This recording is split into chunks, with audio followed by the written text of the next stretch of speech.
Bismillah.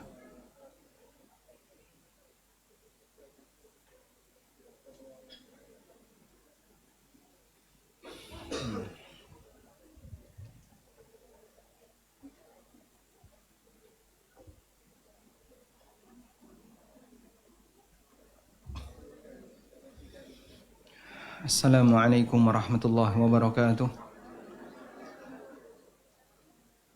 Alhamdulillah wassalatu wassalamu ala Rasulillah wa ala alihi wa sahbihi wa mawalah.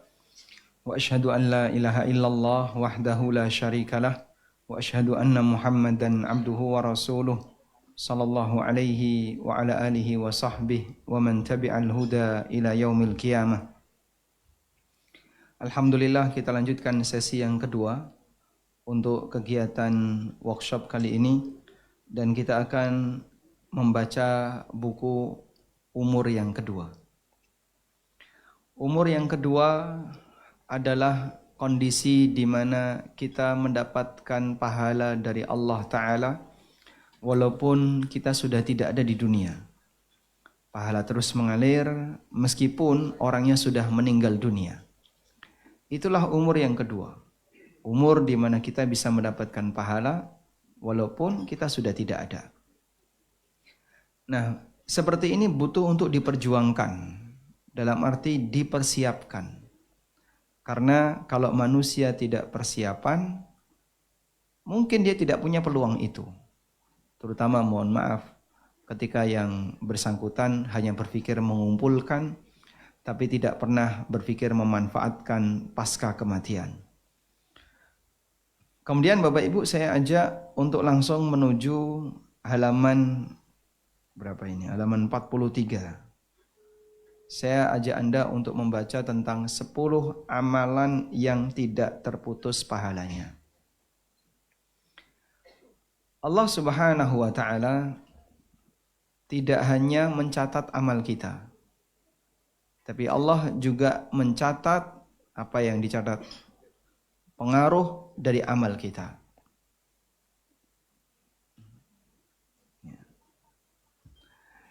Yang dicatat oleh Allah, yang dicatat itu ada dua ya.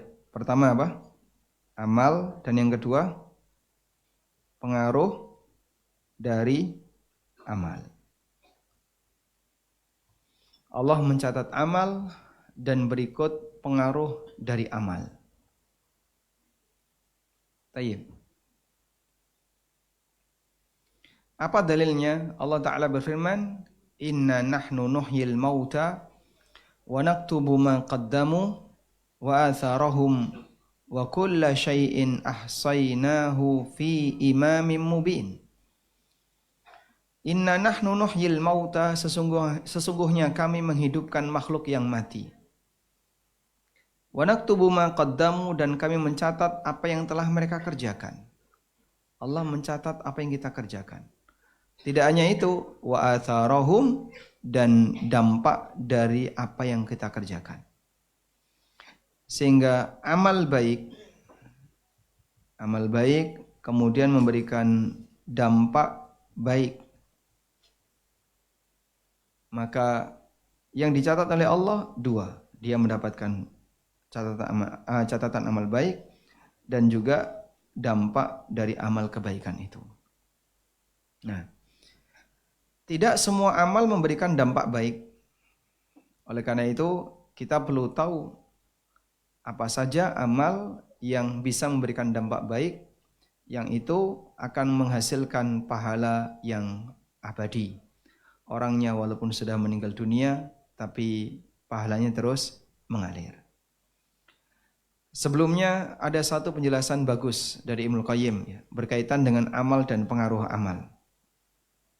Ada aktivitas mubah. Tapi aktivitas mubah ini menghasilkan ibadah. Ya? Sehingga dia berpahala. Seorang mukmin terkadang melakukan aktivitas mubah, kemudian itu menyebabkan dia melakukan ibadah dan dia dapat pahala dari ibadah itu. Sebagai contoh, dapat duit 500.000. Lalu orang membaca hamdalah. Dia membaca alhamdulillah. Ya. Kemudian dari sini dia dapat pahala. Pertanyaannya, mana yang lebih bertahan? 500.000 atau hamdalahnya? Kenapa, Pak? 500.000 di Surabaya habis selama berapa bulan? Setengah jam, Masya Allah. Ibu-ibu megang 500.000 masuk swalayan itu gemeteran. Grogi ini, jangan-jangan duitnya enggak. 500.000 masuk swalayan itu grogi. Padahal 500.000 kalau masuk masjid kelihatannya apa, Pak? Wah, banyak sekali. Maka kita punya standar yang berbeda. 500.000 masuk pasar dredeg, 500.000 masuk masjid rasanya wis gagah ya. Nah, Anda bisa pastikan 500.000 habis dalam waktu sekian jam, tapi bacaan hamdalah ini abadi. Allah Subhanahu wa taala abadikan pahala sang hamba ketika dia bersyukur kepada Allah. Itulah yang disebut oleh Allah Ta'ala dalam Al-Quran, wal baqiyatus salihatu khairun, wal baqiyatus salihatu, gimana lanjutannya? Di surat Al-Kahfi. Coba lanjut. Khairun inda rabbika thawabau wal baqiyatus salihatu. Saya buka ayatnya saja daripada keliru. Nek wis kadung lali ya ra iso dieling-eling ya. Bismillah. Allah sebut ini sebagai al-baqiyat as-salihat.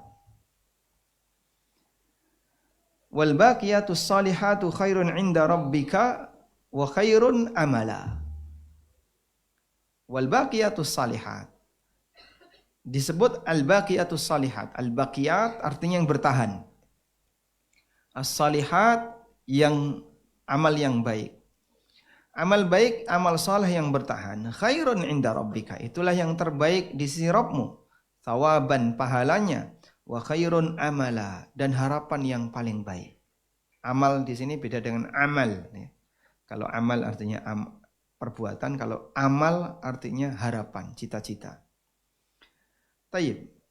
Jadi saat kita melakukan hal yang mubah, tapi hal yang mubah itu menghasilkan ibadah, maka sejatinya yang lebih abadi adalah ibadahnya.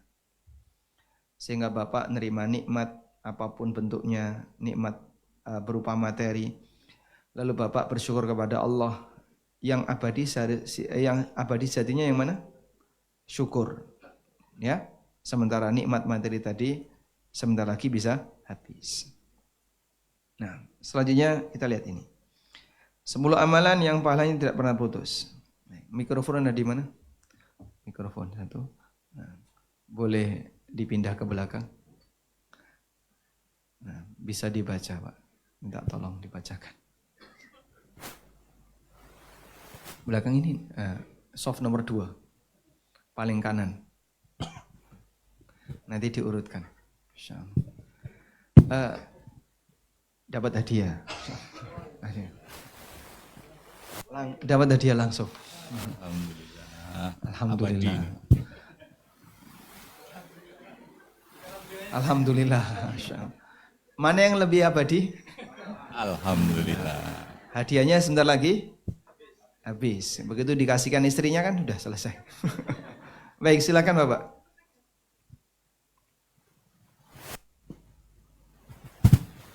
Halaman, Bapak ada bukunya? Ada. Halaman 43.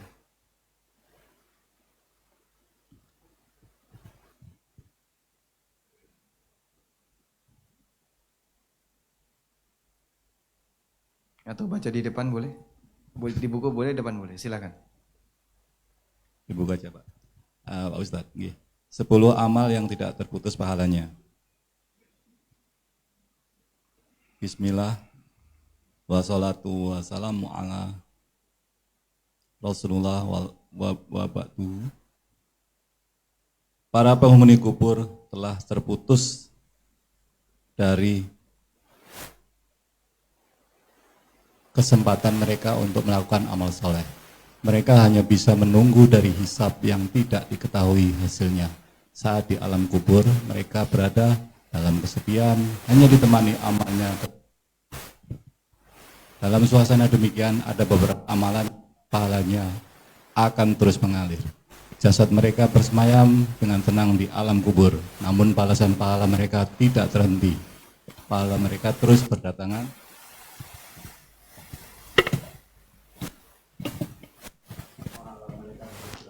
Padahal mereka terdiam dalam kuburnya, menunggu datangnya kiamat. Sungguh masa pensiun yang sangat indah, yang tidak bisa digantikan dengan dunia seisinya. Amal yang pahalanya tidak pernah putus, walaupun pelakunya sudah meninggal, jumlahnya cukup banyak. Disebutkan oleh Nabi Shallallahu Alaihi Wasallam dalam beberapa hadis beliau diantaranya. Baik. Nah, Bapak pensiunan, Pak? Sampai kapan orang pensiunan itu dikasih uang pensiunan? Sampai mati. Begitu dia mati, diteruskan ke istrinya. Maka ada pensiun terusan. Dan itu pun hanya dinikmati sepanjang hidup sang istri. Atau sebelum sang istri nikah lagi. Aturannya kan kayak gitu ya. Begitu dia nikah lagi, maka diputus pensiunannya. Baik. Selanjutnya, pensiunan bagi orang mukmin itu apa, Pak? Di saat dia meninggal sudah tidak beramal, tapi pahalanya tidak berhenti. Yang tadi kita sebutkan ya. Orangnya bersemayam di alam kubur, namun amalnya terus berdatangan, pahalanya tidak pernah putus. Sampai kapan? Tidak ada ujungnya, karena batasan itu adalah sampai amalan tersebut tetap bertahan hingga kemudian Allah hentikan sesuai yang Allah kehendaki, atau ujungnya adalah kiamat.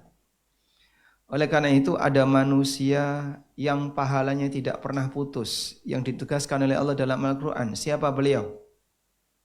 Nabi Muhammad sallallahu alaihi wasallam. Allah Ta'ala berfirman, wa inna laka la ajran ghaira mamnun. Engkau Muhammad mendapatkan pahala yang tidak pernah putus. Kenapa? Karena amalnya Nabi SAW itu berupa pendidikan. Dan ilmunya dipraktekkan oleh seluruh umatnya sampai akhir zaman. Karena setiap umatnya yang beramal, maka Rasulullah SAW turut mendapatkan pahalanya. Nah, sekarang apa saja amal yang pahalanya tidak pernah putus? Coba kita baca detailnya sebagai berikut. Ada 4 hadis yang menyebutkan tentang pahala amal yang tidak pernah putus. Hadis pertama Abu Hurairah, Rasulullah sallallahu alaihi wasallam bersabda, "Idza matal insan inqata'a amaluhu illa min thalathah." Apabila manusia mati, maka seluruh amalnya akan putus kecuali 3 amal. Sedekah jariyah, ilmu yang bermanfaat, anak soleh yang mendoakan. Hadis kedua, hadis dari Anas bin Malik radhiyallahu anhu. Rasulullah sallallahu alaihi wasallam bersabda, "Sab'un yajri lil 'abdi ajruhunna min ba'di mautihi wa huwa fi qabrihi." Ada 7 hal yang pahala terus mengalir untuk sang hamba meskipun dia sudah mati, wa huwa fi qabrihi, dan dia berada di alam kuburnya. Lalu Nabi SAW menyebutkan 7 amalan itu. Yang pertama, man 'allama ilman, 1, yang mengajarkan ilmu agama.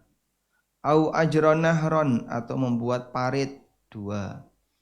Au hafara bi'ron, atau menggali sumur, 3. Au gharasa nakhlan, atau menanam pohon kurma, 4. Au bana masjidan, atau bangun masjid, 5. Au waratha mushafan, atau dia meninggalkan mushaf, berapa? 6. Au taraka waladan yastaghfiru lahu ba'da mautihi, atau dia meninggalkan anak yang memohonkan ampunan untuknya setelah kematiannya, 7. Baik, Tadi hadis yang Abu Hurairah ada 3, ini ada 7. Tapi kan ada yang berulang ya. Ada yang berulang. Kita lanjutkan ke hadis yang ketiga. Hadis dari Abu Hurairah radhiyallahu anhu. Nabi SAW bersabda, Inna mimma yalhaqul mu'mina min amalihi wa hasanatihi ba'da mauti. Di antara amalan dan kebaikan seorang mukmin yang tetap menyusul pahalanya meskipun dia sudah mati. Ilman allamahu wa nasyarah, ilmu yang dia sebarkan. Waladan salihan tarakah, anak soleh yang dia tinggalkan. Nomor 2. Wa mushafan warrathah, mushaf yang dia wakafkan. Nomor 3. Au masjidan bana, masjid yang dia bangun. Nomor 4. Au baitan libni sabilin, atau rumah untuk ibnu sabil. Nomor 5. Au nahran ajrahu, atau sungai yang dia alirkan. 6. Au sadaqatan akhrajaha min malihi fi sihatihi wa hayatih, atau sedekah yang dia keluarkan saat masih hidup dan masih sehat. 7. Udah? Sekarang coba dihitung Pak, dari total yang tadi sudah kita baca. Betul enggak jumlahnya ada 10? Nah, baik, coba dihitung. Amalan yang pahalanya terus mengalir. 1. Sedekah jariah. 2. Ilmu yang bermanfaat. 3. Anak soleh yang mendoakan. 4.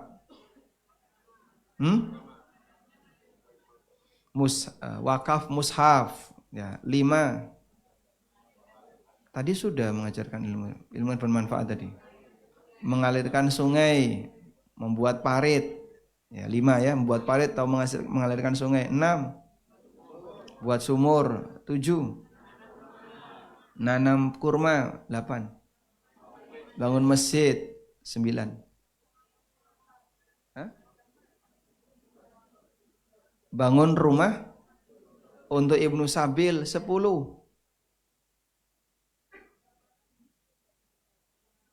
Sedekah jariah tadi sudah. Sedekah ketika masih hidup, maksudnya sedekah jariah. Nomor 10. Mushaf sudah. Anak tadi sudah kita sebutkan. Jihad fisabilillah. Nah, jihad itu di bagian akhir, yang kita sebutkan di bagian ujung. Sehingga 9 amal yang tidak pernah putus, yang ada nasnya dari hadis, yang disebutkan oleh Nabi SAW, bisa dilakukan oleh siapapun selain jihad. Mulai dari sedekah jariah, ilmu bermanfaat, kemudian anak soleh yang mendoakan, mengalirkan sungai, kemudian membuat sumur, menanam pohon, membuat masjid, lalu wakaf mushaf, dan buat rumah ibnu sabil. Banyak Pak? Banyak. Nah, kita punya prinsip begini. Nek raiso kabeh, ojo ditinggal kabeh. Kalau nggak bisa semuanya, jangan tinggalkan semuanya. Ambil salah satu yang mampu Anda kerjakan. Wah Mas, nek aku kon koyo ngono kabeh, ra sanggup aku Mas. Bangun masjid, bangun rumah ibnu sabil, bangun ini, wah gak sanggup. Ya sudah, nek ra iso kabeh, ojo ditinggal kabeh. Itu prinsip. Maka kalau ada warna-warni amal, kita miliki prinsip. Kalau nggak bisa semuanya, jangan tinggalkan semuanya. Nah, sekarang kita akan berikan rincian sebagai berikut. Di bawah itu ada ya. Pertama, mengajarkan ilmu yang bermanfaat. Terutama ilmu yang mengantarkan seseorang untuk mengenal Allah dan aturan Allah. Itulah ilmu agama. Ilmu yang menjadi petunjuk bagi manusia untuk berjalan di atas jalan yang lurus. Ilmu yang mengenalkan perbedaan antara jalan hidayah dan jalan kesesatan. Ilmu yang mengajarkan mana yang hak, mana yang batil, dan seterusnya, termasuk yang mengajarkan halal haram. Itulah ilmu apa? Agama. Dengan melihat pentingnya ilmu, kita bisa melihat betapa mulianya kedudukan orang yang memberi ilmu, yaitu para ulama. Yang mereka adalah manusia yang banyak menyebarkan ilmu bagi masyarakat. Kemuliaan itu membuat mereka mulia di hadapan masyarakat secara umum. Jadi begini ya. Ada 2 orang yang disebutkan oleh Allah dalam Al-Quran derajatnya diangkat. 1, orang mukmin. 2, orang berilmu. Padahal orang berilmu ini mukmin enggak? Mukmin juga. Maka orang berilmu diangkat derajatnya 2 kali. Yarfa'illahu alladhina amanu minkum walladhina utul ilma darajat. Allah mengangkat derajat orang yang berilmu dan Allah mengangkat derajat orang yang beriman dan yang berilmu. Padahal orang yang berilmu ini juga beriman, maka dia diangkat 2 kali. Diangkat sebagai orang mukmin dan diangkat derajatnya sebagai orang yang berilmu. Bahkan gara-gara ilmu menyebabkan hukum halal haram. Coba ini ya. Allah Subhanahu wa taala menyebutkan tentang berburu.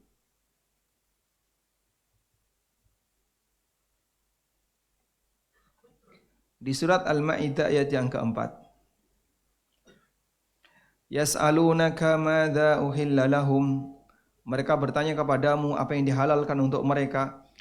Qul uhilla lakumut thayyibat. Katakanlah wahai Muhammad, yang dihalalkan bagi kalian adalah makanan-makanan yang baik. Wa ma 'allamtum, dan apa yang kalian ajarkan minal jawarihi mukallibin, kepada anjing buruan kalian. Tu'allimunahunna mimma 'allamakumullah, kalian ajarkan kepada mereka sesuai dengan apa yang Allah ajarkan kepada kalian. Baik. Jadi maksud ayat ini, anjing kalau berburu itu ada 2. Pertama, anjing yang sudah diajari berburu, dan yang kedua, anjing yang belum diajari. Yang sudah diajari ini berarti anjing berilmu. Yang belum diajari berarti dia belum berilmu. Gara-gara seperti ini beda status. Gigitan anjing pemburu yang sudah diajari halal. Gigitan anjing pemburu yang belum diajari haram. Maka ilmu bisa menyebabkan sesuatu yang haram jadi halal, dan karena orang tidak punya ilmu, yang halal jadi haram. Jika ilmu bisa bermanfaat bagi anjing, apalagi bagi manusia. Baik, kita lanjutkan. Kemudian setelah ilmu yang bermanfaat, berikutnya adalah amalan berupa mengalirkan sungai.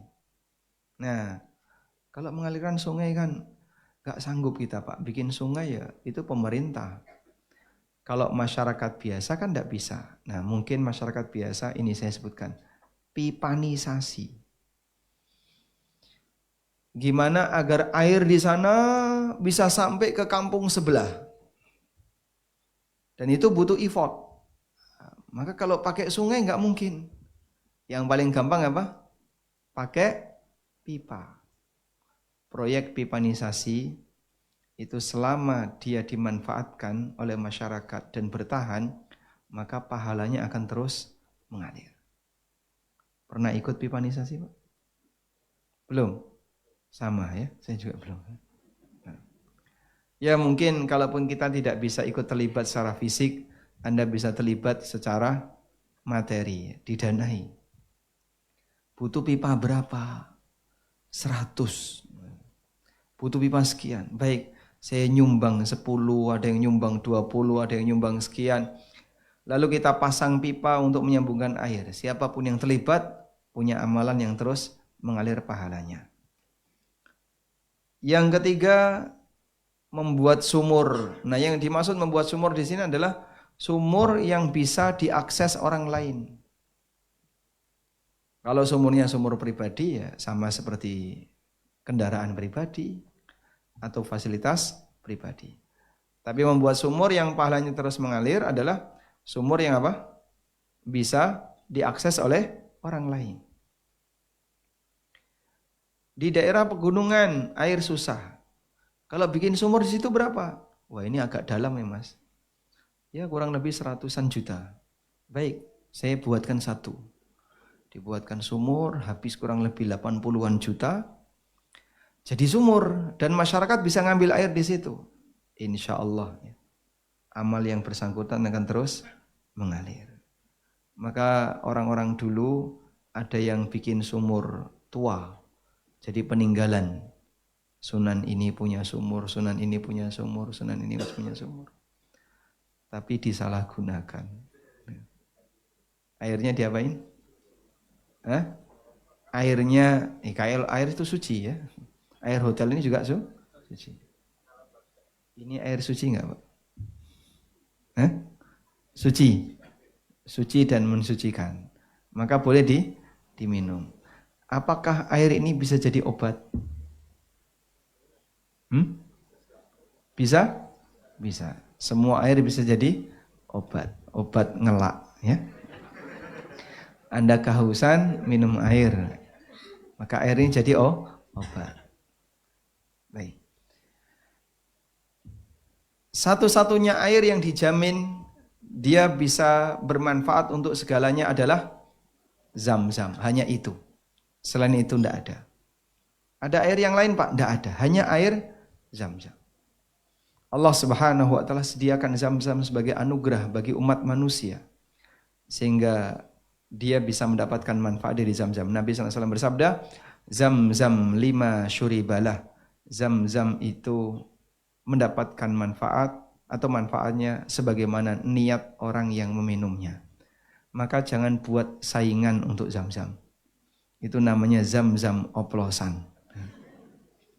Mau diambil dari sumur Kanjeng Sultan, Kanjeng Sinten, enggak boleh semuanya. Tidak boleh nyaingi Zam-Zam. Nah, mereka yang enggak bisa nyaingi Zam-Zam itu membuat aturan sendiri. Kalau kamu berhasil untuk berziarah kepada 9 wali, maka nilainya sama dengan umroh. Dan nek gawa banyu Zam-Zam. Tidak ada kelebihan bagasi. Mau numpak bis? La haula wala quwata illa billah. Baik. Ini ada satu hadis tentang keutamaan memberi minum ya. Dari Abu Hurairah radhiyallahu anhu, Nabi sallallahu alaihi wasallam bersabda, "Baina rajulun bi tariqin ishtadda alaihi al-atash."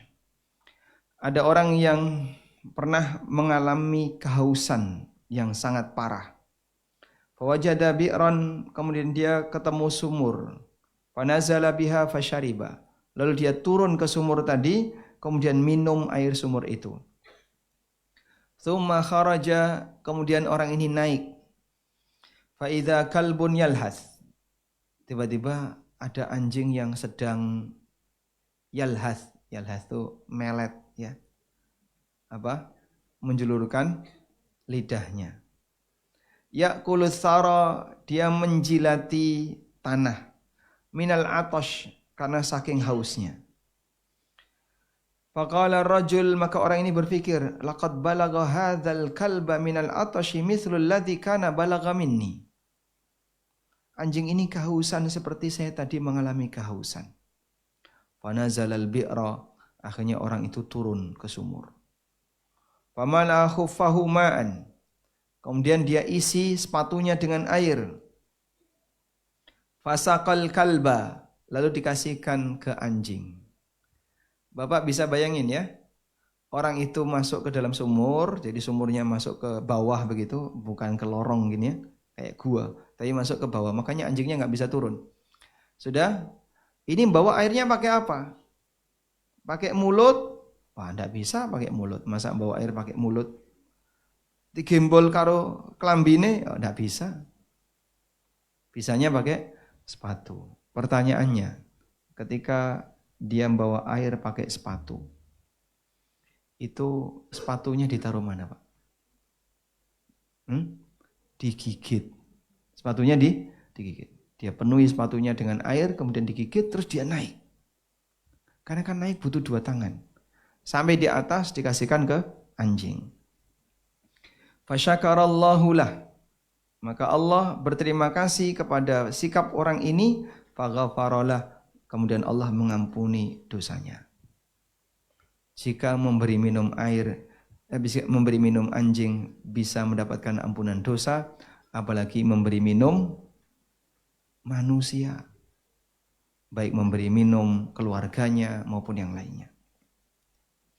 Qalu, maka para sahabat bertanya, ya Rasulullah, wa inna lana fil bahaimi la ajran, apakah kita bisa dapat pahala ketika kita berbuat baik kepada binatang? Faqala, kata Nabi SAW, fi kulli dhati kabidin radbatin ajrun. Setiap kamu berbuat baik kepada makhluk hidup, ada pahalanya. Walhamdulillah. Ada yang punya piaraan? Sapi, kucing. Surabaya kok miara sapi ya? Kucing, terus ayam, punya piaraan burung dan seterusnya, termasuk ikan. Bapak berbuat baik kepada binatang piaraan dapat pahala. Jika diniatkan untuk apa? Berbuat baik kepada mereka. Baik. Selanjutnya, menanam pohon kurma. Kenapa kurma? Karena usianya panjang. Bisa jadi antara yang nanam dengan yang menikmati orangnya beda. Kadang orang berpikir seperti ini, ya, apa nandur engko lah kurang mangan. Ya. Loh, Bapak salah. Tetap tandur. Tapi nanti yang makan siapa, Pak? Wong pohon ini juga lama berbuahnya. Kalaupun Anda tidak makan, nanti Anda dapat pahala dari setiap orang yang makan. Nah, ada pohon yang usianya panjang, klopo. Terus apa lagi? Mangga itu pendek. Mangga sama manusia jauh lebih panjang manusia. Mangga itu berapa tahun? 5 tahun? Sudah nggak produktif ya? 10 tahun? Mangga itu paling 10 tahun sudah tidak produktif, sudah harus ditebang. Yang lebih panjang, misalnya kelapa. Di tempat kami itu ada pohon, siapapun yang nanam pasti yang menikmati cucunya, Pak. Bukan orangnya. Saking panjangnya, siwalan. Ya, pernah tahu? Makanya pohon ini mulai langka karena banyak ditebangi kayunya untuk bangunan. Karena pohon ini untuk tumbuh dan bisa menghasilkan itu butuh waktu mungkin 10 tahun ke atas. Lama sekali. Dan saya orang Lamongan, sekitar rumah kami itu banyak sekali siwalan. Baik. Nah, orang kalau nanam pohon itu yang menikmati orang lain. Coba lihat hadis berikut ini. Kalau kita nanam pohon apapun, kemudian dinikmati oleh yang lain, Nabi SAW bersabda, Ma min muslimin yaghrisu gharsan. Apabila seorang muslim menanam pohon, au yazra'u zar'an, atau dia menanam tanaman, wa ya'kulu minhu tayrun, kemudian diserang burung atau dimakan manusia atau binatang, illa kana lahu bihi sadaqah, maka itu akan menjadi sedekah untuknya. Jadi pahala sedekah. Nandur pari, kedisi antikus. Berarti gimana? Sedekah pada? Enggak. Tikus kok disedekahi? Dapat pahala enggak pemiliknya? Dapat. Atau diserang burung, pemiliknya dapat pahala. Karena siapapun yang makan dari apa yang kamu tanam, kau akan dapat pahala. Padahal ya, kita perlu tahu, saat kita nanam yang menumbuhkan siapa? Allah. Nah, berikutnya bangun masjid, insya Allah juga cukup jelas ya. Dan Nabi SAW memberikan motivasi. Man bana masjidan lillah, siapa yang bangun masjid untuk Allah, yabtaghi bihi wajah Allah, dalam rangka untuk mencari wajah Allah, banallahu lahu baitan fil jannah, maka Allah akan buatkan untuknya satu rumah di surga. Bangun masjid digantikan oleh Allah, dibangunkan satu rumah di surga. Saya nggak bisa bangun masjid, Pak. Ya sudah, kalau begitu ikut iuran bangun masjid, sehingga punya 0,0000000% dari masjid A, dari masjid B. Kalau bisa lebih banyak, lebih bagus ya. Bagian mana yang lebih abadi? Tanah. Maka kalau ada pembukaan wakaf, Anda ikut terlibat, insya Allah wakaf tanah itu paling permanen. Wakaf mushaf, termasuk nggak ini Pak? Termasuk, tapi ya tolong sasarannya harus tepat. Sehingga siapa penerima wakaf mushaf itu pastikan orang yang rajin baca Quran. Tapi kalau tidak pernah baca Quran, ya mohon maaf bisa jadi pahalanya kurang maksimal. Quran dibaca setahun sekali. Pas Ramadan tok.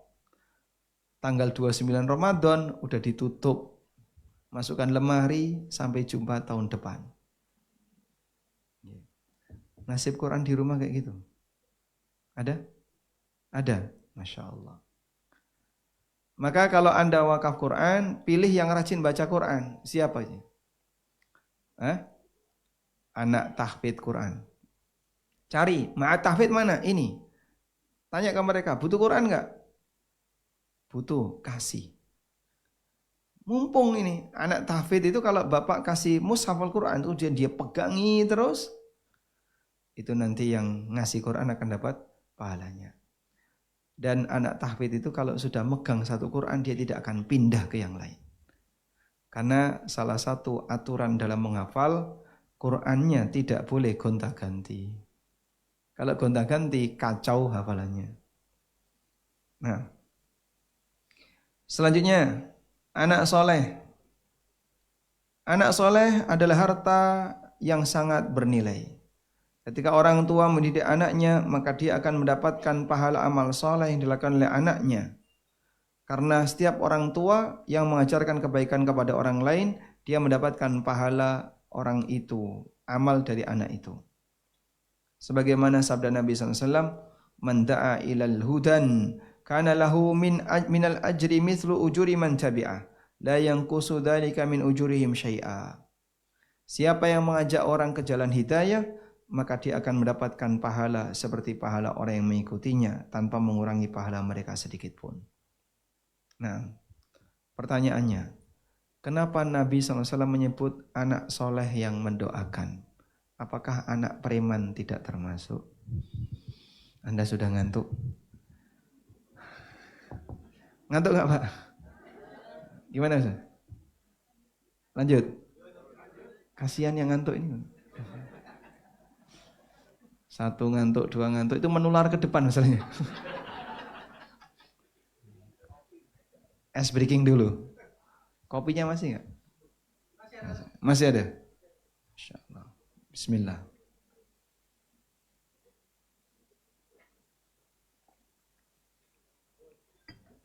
Alhamdulillah. Baik. Udah seger katanya. Lanjut ya. Pertanyaannya, Nabi SAW mengatakan, waladan salihan yad'ulah, anak soleh yang mendoakan. Kalau yang mendoakan itu anak preman, apakah orang tuanya dapat pahala? Dapat atau tidak? Kenapa? Anaknya nggak soleh. Jadi ada orang tua punya anak, nah anaknya ini nggak soleh. Mungkin sholatnya bolong-bolong, puasanya juga bolong-bolong, jarang ke masjid, bahkan kadang maling, mencuri, bahkan kadang dia berbuat kriminal dan seterusnya. Tapi dia eling wong tua, mendoakan orang tua. Kira-kira doanya sampai enggak? Enggak sampai? Sampai atau tidak? Kenapa sampai? Padahal dia bukan anak soleh. Nah, Nabi SAW menyebut anak soleh karena berkaitan dengan masalah intensitas dan keseriusan. Anak itu kalau tidak dididik dengan agama, begitu wong tuane mati, Pak, sing dieling-eling mong warisan. Dia tidak berpikir tentang keselamatan orang tuanya di hari kiamat, keselamatan orang tuanya di alam kubur, sampai pun ketika orang tuanya punya utang, dia tidak berusaha untuk melunasi. Bahkan ketika ditagih, ini loh bukti bapakmu dulu pernah punya utang kayak gini. Saya mau nagih utang bapakmu, ragelem dia bayar, tidak mau bayar. Kenapa? Sayang kepada harta. Tapi kalau anak itu soleh, dia akan selalu ingat orang tuanya dan tidak dibatasi waktu. Kalau yang nggak soleh, cuman hari pertama, kedua, ketiga, hari ketujuh, kemudian ke-40, 100, nyewu, wes. Berapa kali itu? Dia hanya ingat orang tuanya di momentum seperti itu. Begitu nyewu, rampung. Karena kuburannya sudah dikasih selimut, kijing. Ada orang yang bermimpi. Dalam mimpinya dia bilang, saya ketemu bapak. Terus bapak minta diselimuti. Katanya kademen.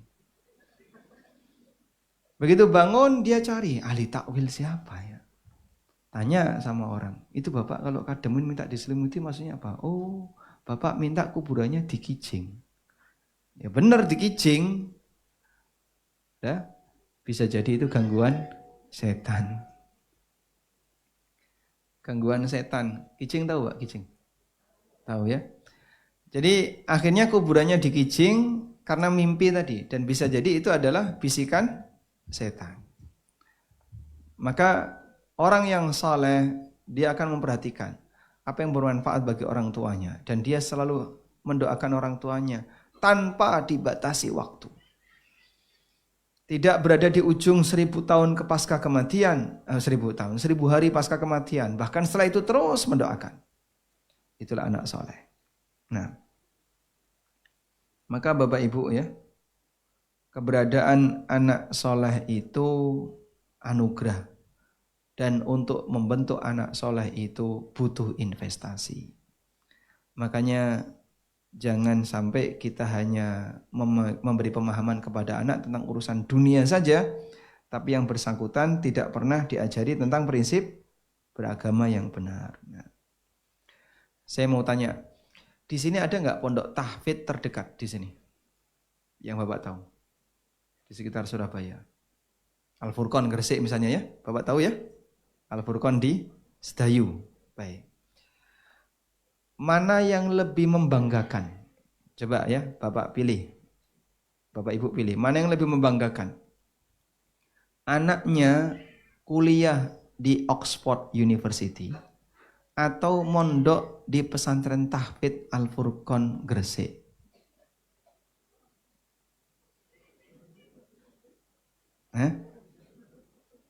Kita elap milih kok isin.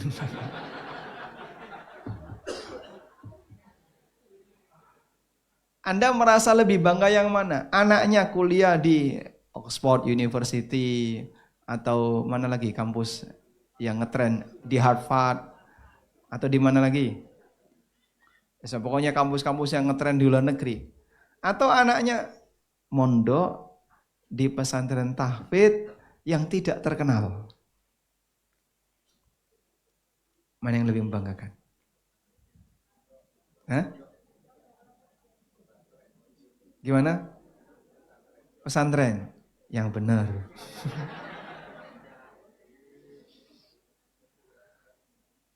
Banyak orang tua yang misalnya anaknya kuliah di Harvard atau di Oxford. Masya Allah. Bangganya itu dipamer-pamerin di mana. Anakku saiki ning luar negeri, terus mulai-mulai.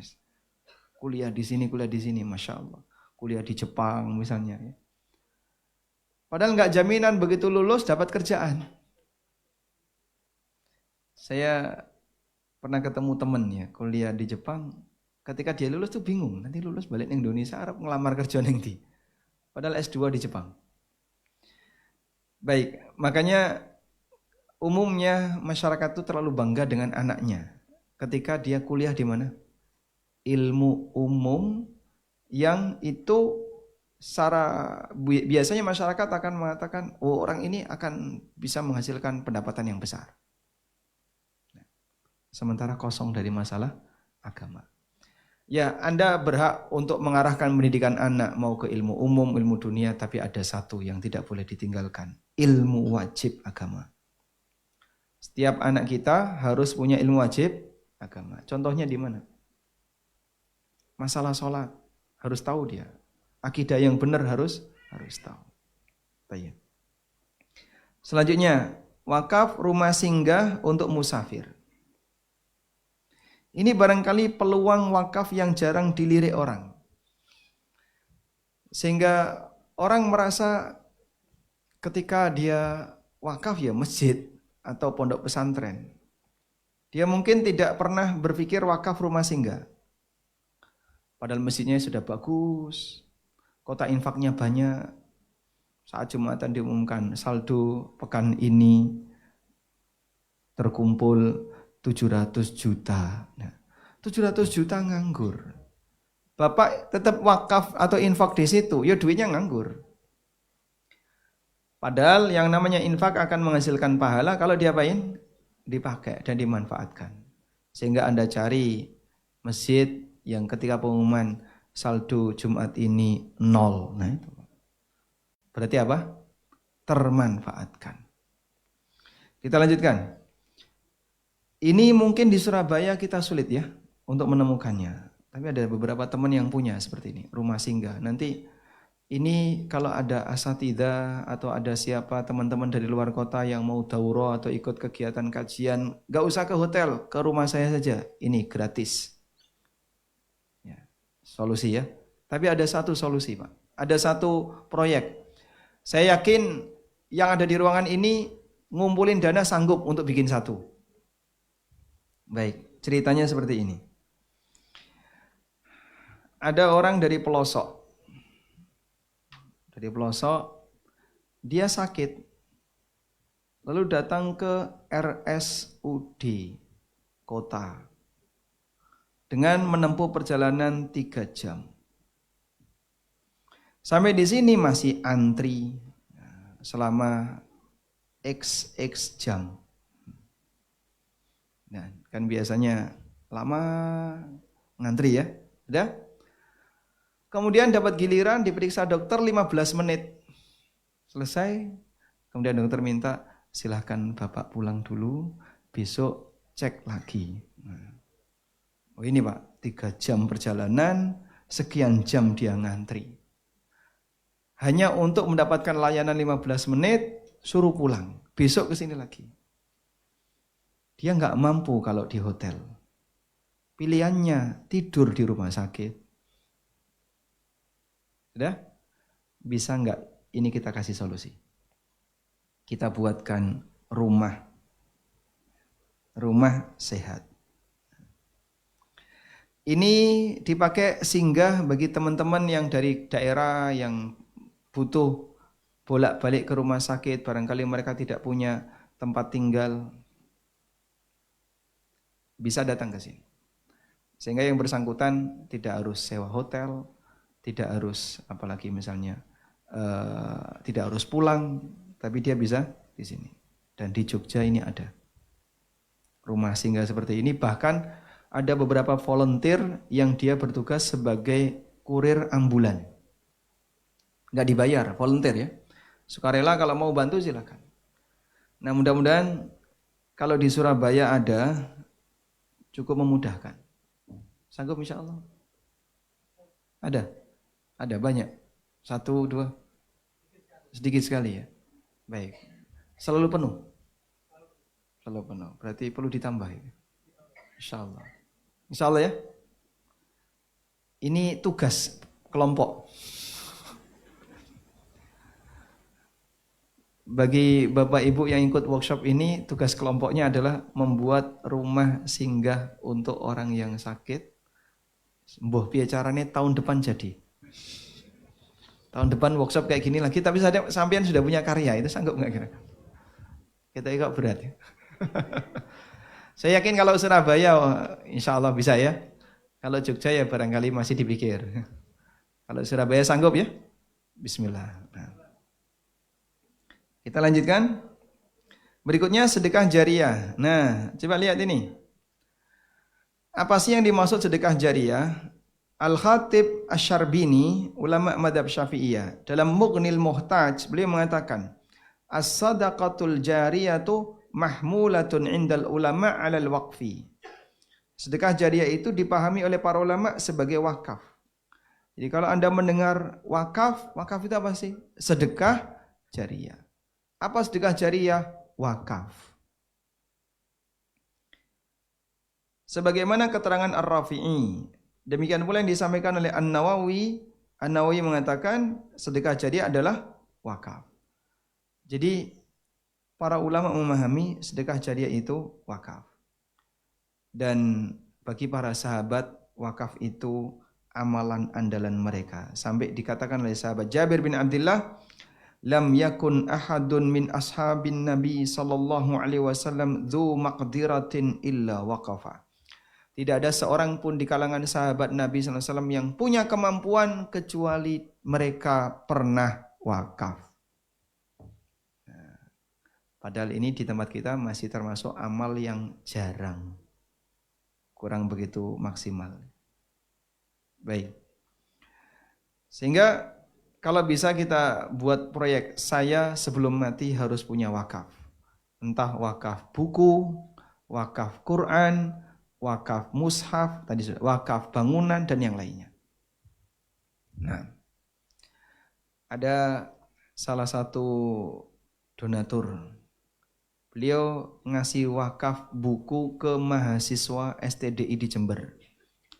Jadi mahasiswa di sana butuh apa? Butuh buku ini. Dibelikan dalam jumlah banyak, kirim ke sana. Maka kalau misalnya Anda wakaf Quran, wangkon tambah rati woco, sudah banyak Qurannya. Dah ganti wakaf buku yang kira-kira bermanfaat.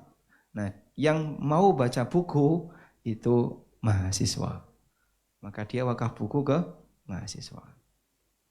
Walhamdulillah. Kemudian jihad dan berjaga di daerah perbatasan, ini disebutkan dalam hadis dari Salman Al-Farisi radhiyallahu anhu. Sekarang kita langsung menuju wakaf. Berapa menit lagi, Mas? 5 menit lagi. Nah, insya Allah cukup singkat. Dalam waktu 5 menit kita belajar wakaf. Tadi kita sudah sempat menyinggung sedikit ya tentang wakaf. Dan pengertian wakaf dijelaskan oleh Ibnu Qudamah, tahbisul asli wa tasbilus samrah, mempertahankan pokok harta dan hasilnya disedekahkan. Jadi wakaf itu begini, Pak. Wakaf itu sedekah. Nah, wakaf itu sedekah fisik, kemudian hasil untuk masyarakat. Nah, fisik ini harus bertahan. Fisik ini harus bertahan. Hasil untuk masyarakat. Bukan untuk pribadi, tapi untuk masyarakat secara umum. Ya, itu inti wakaf. Oleh karena itu kita perlu mempelajari objek wakaf ini seperti apa. Objek wakaf. Objek wakaf yang pertama harus objek yang permanen. Punya nilai ketahanan. Kalau dia tidak permanen, tidak punya nilai ketahanan, tidak bisa dijadikan wakaf. Wakaf nasi itu tidak bisa. Kenapa? Karena basi. Saya mau wakaf. Apa, Pak? Durian. Wah, itu tidak tahan lama, Pak. Setengah jam udah habis. Yang kedua, harus memiliki manfaat. Harus memiliki manfaat. Kalau dia tidak bermanfaat, nggak bisa diwakafkan. Mas, saya mau wakaf akik. Apa manfaat akik? Manfaat akik apa, Mas?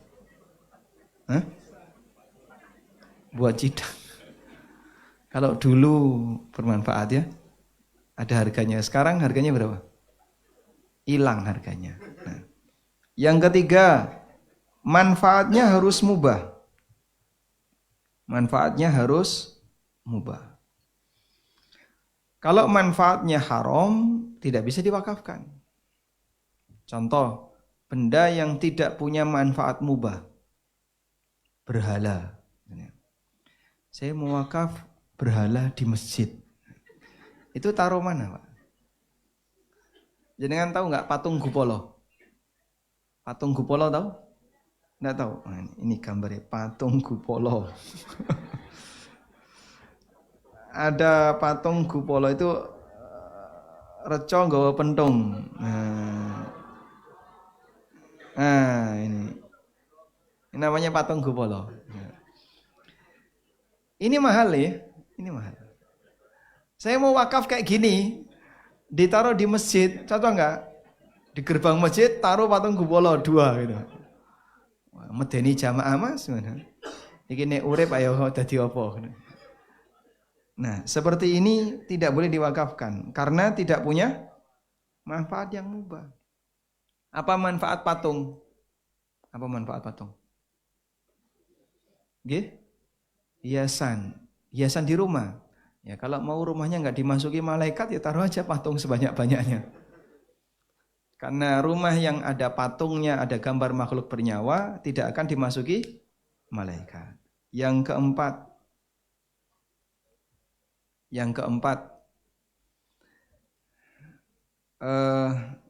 bukan untuk pribadi. Bukan untuk pribadi. Apabila itu untuk pribadi, maka ya bukan wakaf lagi, ya, tapi harta milik pribadi. Sudah? Ketika harta itu memenuhi beberapa kriteria ini, maka dia boleh diwakafkan. Nah, sekarang ada wakaf produktif. Wakaf produktif. Wakaf produktif itu wakaf yang bisa menghasilkan manfaat dan dia bertahan dan berkembang.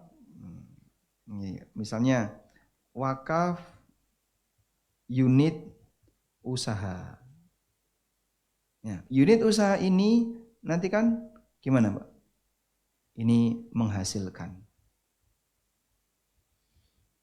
Kemudian hasilnya dipakai untuk operasional masjid. Operasional masjid. Maka unit usaha ini bisa menghidupi unit wakaf yang lain. Ini yang kita maksud. Wakaf untuk menghidupi wakaf. Masjid ini wakaf enggak? Wakaf. Tapi kan masjid itu menyerap dana. Tidak menghasilkan dana ya, menyerap dana. Lalu wakaf produktif tujuannya adalah untuk menghasilkan sesuatu, gunanya menghidupi objek wakaf yang lain. Sehingga dengan adanya wakaf produktif, lembaga pendidikan dikasih, tempat ibadah dikasih, rumah sakit dikasih. Alhamdulillah, ketika orang punya wakaf produktif. Terus caranya gimana, Pak? Apa kita iuran lalu bikin perusahaan? Kalau seperti itu bisa jadi bangkrut ya. Karena baru dimulai dari nol. Jangan demikian. Caranya begini. Bapak ada yang punya usaha di sini? Ibu ada yang punya usaha? Saya punya, Pak. Baik, bisa nggak buka cabang? Bisa. Usaha saya warung makan, saya bisa buka cabang ke yang lain. Baik. Anda buka cabang. Ya. Sekarang buka saham. Siapa yang mau saham untuk cabang baru? Cabang baru ini wakaf. Maka pada iuran untuk membeli saham. Cabang baru terbentuk dari hasil iuran warga. Pakai nama usaha pertama, tapi dananya dari masyarakat. Jadilah sebuah usaha produktif. Sehingga tidak dimulai dari nol, tapi franchise. Dengan harapan sudah punya brand. Kalau mulai dari nol kan bangun pasar baru. Kalau sudah punya brand berarti dia sudah punya pasar. Itu salah satu contohnya. Nah ini teman-teman sedang mau menggalang wakaf produktif ya. Dengan cara membeli saham unit usaha yang sudah jalan, sudah established, sudah bagus keuangannya, terus kita ikut saham di situ. Mungkin Bapak ada yang baik hati, Mas saya punya usaha, sudah jalan, saya mau wakafkan. Bapak tidak perlu utuh diwakafkan. Boleh enggak sahamnya kita beli 50%? Ya enggak apa-apa, baik. 50% kita buka donasi. Yang mau wakaf silakan. Terkumpul dana, misalnya 100% adalah 1M, 50% berarti 500 juta. Kita beli sahamnya 500 juta dari dana wakaf masyarakat. Baik, selanjutnya unit wakaf ini punya 50%. Nanti ketika menghasilkan 50% untuk masyarakat. Bisa insya Allah seperti itu. Baik, ini tugas yang kedua ya. Insya Allah, banyak sekali tugas kelompoknya ini. Pelatihan yang berhasil adalah ketika berhasil mewujudkan usaha real. Cukup?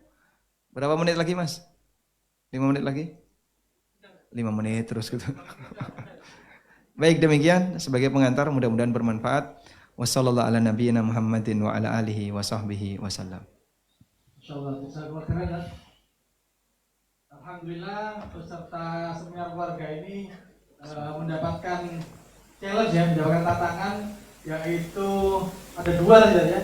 Yang pertama membuat rumah singgah pasien tadi ya. Seperti itu ya. Seperti rumah singgah buat orang-orang yang sakit yang mungkin dari luar kota atau bahkan luar pulau ya. Bisa insya Allah. Dari luar pulau, jadi banyak dari NTT, dari Ambon, dari Papua ini tadi yang mereka kejauhan untuk istirahat, terus kemudian nggak punya banyak uang juga karena kadang sampai sebulan ya kadang berobatnya itu sih. Berobatnya sebulan. Iya. Dia bertahan di rumah singgah. Bertahan di rumah singgah, bertahan di sini. Ada 2 keluarga saya Mas, yang punya pengalaman ke Surabaya seperti itu. Dua-duanya sepupu saya. Yang dia bolak-balik Surabaya, Paciran, Lamongan tuh ya kurang lebih 2 jam. Kalau nggak ada kendaraan ya tidur di rumah sakit. Ya, itu jadi ini salah satu PR juga, semoga itu kebaikan ini bisa disambut oleh peserta seminar keluarga yang ada di sini. Dan juga yang kedua adalah terkait wakaf produktif. Saya punya teman yang juga bisnisnya di headphone ya. Jadi beliau itu punya counter headphone atau kemudian servis headphone itu yang kemudian beliau menjalankan seperti ini, jadi wakaf produktif yang ya alhamdulillah justru bukan malah habis, tapi makin berkah, makin bertambah. Alhamdulillah. Yang sudah punya usaha yang sekiranya bisa settle, yang kemudian bisa dibuat cabang, mungkin bisa dengan bimbingan dari AMB Consulting ya, karena di Surabaya bukan dari Mas Iksan, nanti ada juga dari Jaria juga. Insya Allah nanti bisa mendampingi kita untuk mewujudkan apa yang Ustadz tantangkan dari kita, insya Allah. Karena sudah waktu zuhur, kita istirahat dulu kan. Jadi isoma kali ini yang perempuan bisa ke atas dulu untuk melaksanakan sholat di lantai 2 ini. Untuk yang laki-laki bisa di basement ya. Di basement itu ada musola. Jadi dari sini turun 2 lantai, bisa naik tangga. Kalau lift insya Allah udah bisa. Jadi